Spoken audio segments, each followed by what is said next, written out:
경기도 성남의 한 초등학교.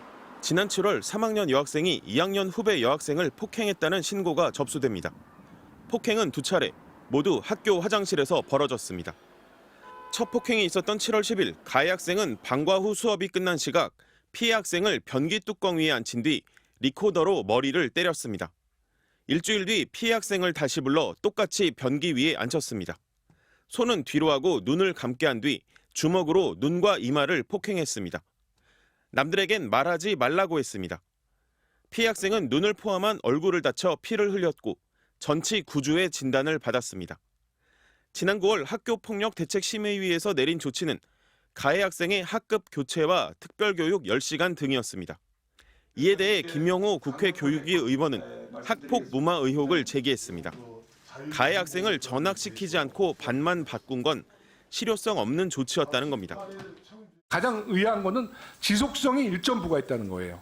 폭행은 한 번이 아니었습니다. 총점 16점부터 강제전학 처분인데 15점을 받아 딱 1점 차이로 가해 학생은 강제전학을 면하게 된 것이죠. 이 가해 학생의 아버지는 대통령실에 근무하는 김승희 의전 비서관으로 확인됐습니다. 김 의원은 또 학교가 출석 정지를 내린 날 가해 학생의 어머니는 SNS 프로필 사진을 남편과 대통령이 함께 있는 사진으로 교체했다고 지적했습니다. 공무적인 남편의 사진을 대통령 측근의 그 위세로 과시하는 것은 매우 부적절한 태도로밖에 볼 수 없습니다. 경기도교육청은 이 사안을 다시 검토해 대처하겠다고 밝혔습니다. 이 문제는 아주 엄정하고 또 교육적으로 제대로 처리될 수 있도록 교육청도 챙기겠다는 말씀드립니다. 경기도교육청 관계자는 징계 조치에 이의가 있는지 학생 양측으로부터 의견을 받고 있는 상황이라고 전했습니다. MBC 뉴스 전동혁입니다. 대통령실은 곧바로 김승희 의전 비서관에 대한 공직 감찰에 착수했습니다. 국정감사에서 학폭 의혹이 제기된 지 반나절 만에 사표도 수리했습니다. 이례적으로 상당히 신속하게 대응한 건데 학교 폭력 문제의 폭발력과 여론 악화를 의식한 것으로 보입니다. 이어서 김민창 기자입니다. 대통령실 대응은 이례적으로 빨랐습니다. 국정감사장에서 학폭 의혹이 제기된 지 2시간여 만에 김승희 의전 비서관에 대한 공직 감찰과 순방 배제 조치가 결정됐고 그로부터 4시간도 안 돼 김 비서관의 자진 사퇴 소식이 전해졌습니다. 부모로서 깊은 책임감을 느낀다면서 국정에 부담을 주지 않기 위해 사표를 제출했고 즉각 수리됐습니다. 대통령실 관계자는 윤석열 대통령이 직접 당부하거나 언급한 게 있느냐는 기자들의 질문에 발표 내용에 다 담겨 있다고 말했습니다. 이례적으로 속도감 있는 조치에 대통령의 의중이 반영됐다는 의미로 해석됩니다. 대통령실은 그동안 민간인인 비서관 부인의 1호기 탑승과 극우 유튜버 채용 등 참모들을 둘러싼 각종 논란 때마다 미온적인 태도를 보여왔습니다. 하지만 학폭 이슈가 가진 폭발력 때문에 이번만큼은 대응을 서두를 수밖에 없었다는 분석이 나옵니다. 정순신 전 국가수사본부장과 이동관 방송통신위원장의 자녀 학폭 논란을 거치며 학폭이 국민들이 가장 민감해하는 이슈라는 점을 확인한 만큼 이전과 다른 과감한 조치가 필요하다고 판단한 겁니다. 김 비서관이 김건희 여사와의 인연으로 대통령실에 입성한 이른바 김건희 라인으로 알려진 점도 대통령실로서는 부담이 됐을 수 있습니다. 서울 강서구청장 선거 패배로 확인한 민심과도 무관치 않습니다. 마침 한국갤럽의 주간 여론조사에서 윤석열 대통령 지지율은 6개월 만에 최저를 기록했습니다.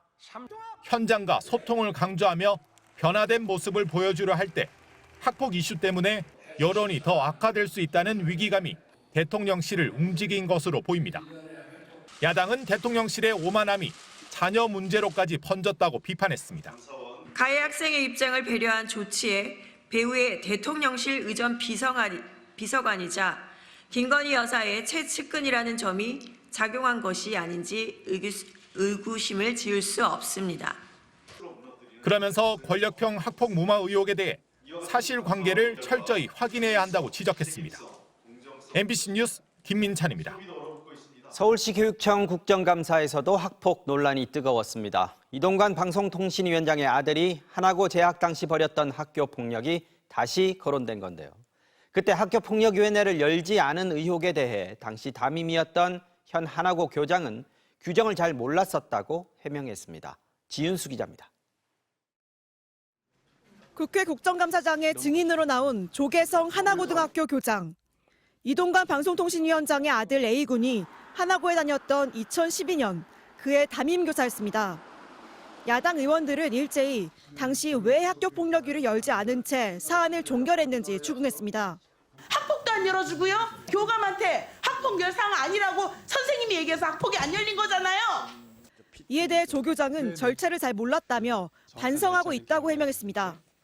개교 초고 또 학폭 매뉴얼이 이제 막 나온 시기라서 그 학폭 처리 절차에 대해서 정확한 인지를 못했던 게 사실입니다. 예, 그 부분 반성합니다. 다만 자신이 면담했던 날에는 학폭 피해자였던 3명과 가해 학생이 모두 화해했다고 주장했습니다. 진술서를 받은 교사들이 당시 화해는 없었다고 일관되게 밝힌 입장을 부인한 겁니다.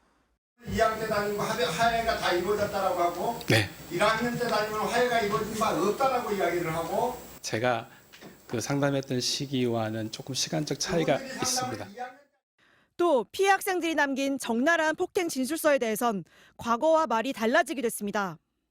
2015년 언론 인터뷰에선 진술서가 원본이 아니라며 깎아내렸지만 학생 지도부를 통해서 정식으로 작성된 진술서도 아니었었습니다. 8년이 흐른 지금은 진술서 내용 상당수가 사실이었다고 인정했습니다. 어느 정도가 사실이고 어느 정도가 사실이 아니든가요? 꼼꼼하게 좀 기억이 좀 나지는 않습니다. 근데 한 70-80%가 사실이었던 걸로 70-80%가 사실? 얼추 기억합니다. 이동관 방송통신위원장은 지난 인사청문회에서 학폭 무마 의혹을 전면 부인했습니다. 서울시 교육청은 지난 6월 공소시효가 2019년에 끝난 것으로 보고 하나고를 다시 고발하지 않기로 했습니다. MBC 뉴스 지은수입니다.